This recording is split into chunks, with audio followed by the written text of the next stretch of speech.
You're surrounded by people, friends, conversation, laughter, but you feel completely alone. Not sad, not depressed, just disconnected, like you're watching from behind glass.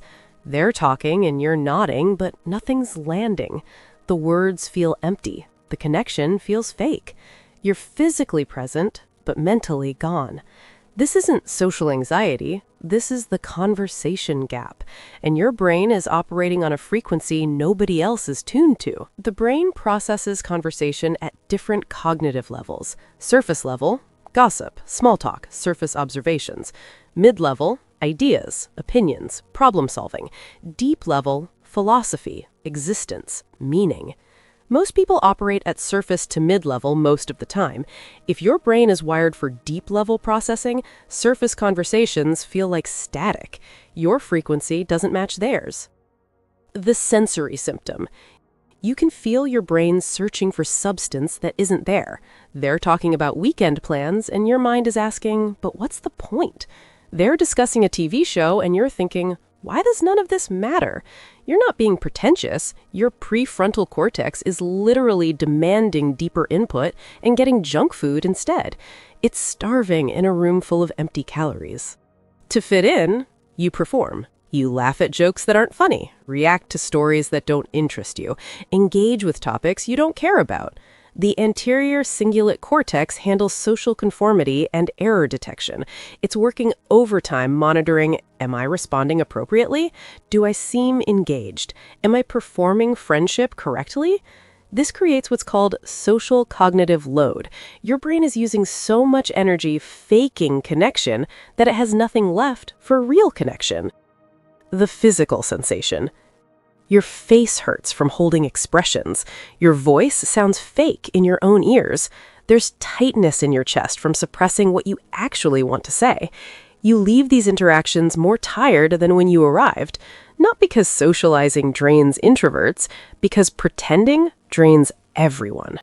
Comment below if you've ever been in a conversation where you had something to say but knew it wouldn't fit. That's the conversation gap. It's not that you're shy, it's that there's a canyon between what's being discussed and what you're thinking about. They're talking about surface things. You're dwelling on existential things. Bridging that gap mid-conversation feels impossible, so you stay silent, and the silence widens the gap. This gap isn't static, it compounds. Every conversation where you can't share what you're actually thinking reinforces the disconnect. Your brain learns, these people don't want depth, they want performance. So you give them performance, and the real you stays hidden, lonely, unshared. The more you hide to maintain connection, the more disconnected you become. The brain's reward system runs on dopamine. Social connection releases dopamine, but not all connection is equal. Surface interaction gives a small hit, meaningful exchange gives a large one. When all your interactions are surface level, your brain is getting social dopamine, but not meaning dopamine. It's like eating food with no nutrients. You're technically fed, but still starving. This creates relational hunger. You're around people, but still craving connection, like being surrounded by food you can't digest. The loneliest people aren't always alone. They're often surrounded by relationships that don't nourish them. Your brain knows the difference between presence and connection, and it's screaming that what you're getting isn't enough. Humans evolved in groups of 50 to 150 people. Everyone knew everyone deeply. Conversations had stakes. Relationships had depth. Your brain is still wired for that model, but now you have 500 Instagram followers and 200 Facebook friends. Weak ties everywhere, strong ties nowhere.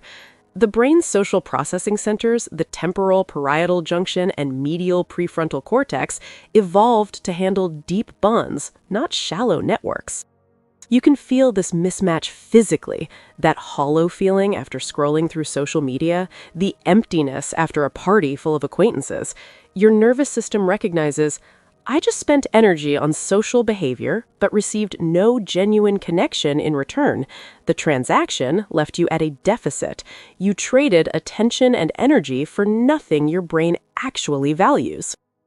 You assume because you've known these people for years, the connection should be deep. But time doesn't create depth. Shared vulnerability does.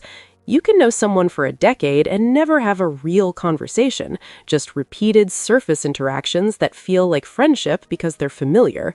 Your brain confuses familiarity with intimacy. They're not the same. Drop a comment if you have close friends you've never had a meaningful conversation with. People you've known forever but don't actually know. The loneliness of being surrounded by familiar strangers is its own specific pain. You can't even name it as loneliness because technically you have friends, but having people and having connection are different things. To maintain these relationships, you abandon parts of yourself. You don't mention what you're reading because it's too deep. Don't share what you're thinking because it's too weird. Don't express what you're feeling because it's too much. You shrink, compress, edit, until the version of you they know is so filtered it's barely you. And then you wonder why you feel alone with them. Because you are. They don't know you. They know your performance. The visceral symptom: you can feel yourself disappearing during conversations, like you're fading out. Your voice gets quieter, your presence shrinks. You're there, but not there. This isn't anxiety, this is self-erasure for social acceptance, and your nervous system knows you're betraying yourself. That's what the loneliness is, the gap between who you are and who you're pretending to be. Breaking this requires the depth-first framework, not tips, a system. Phase 1, stop optimizing for inclusion. If being included means hiding yourself, the inclusion is worthless. Phase 2, test for depth. Share something real, small at first. See if they can handle it. If they deflect or mock, you know the relationship can't go deeper. If they engage, you found someone operating on your frequency. Phase 3, accept the filter. Most people will fail the depth test. That's not judgment, that's reality. They're operating at a different frequency. Let them. You're looking for the few that match yours. One person on your frequency beats 100 on frequencies you have to fake. Quality over quantity isn't a cliche. It's how the brain is designed to function. Feeling lonely with friends isn't a you problem. It's a frequency problem. You're tuned to depth in a world running on surface settings. Stop forcing yourself to match their frequency. Find people who match yours. The loneliness of being surrounded by the wrong people is worse than the solitude of being alone. Subscribe if you're done pretending shallow connection is enough.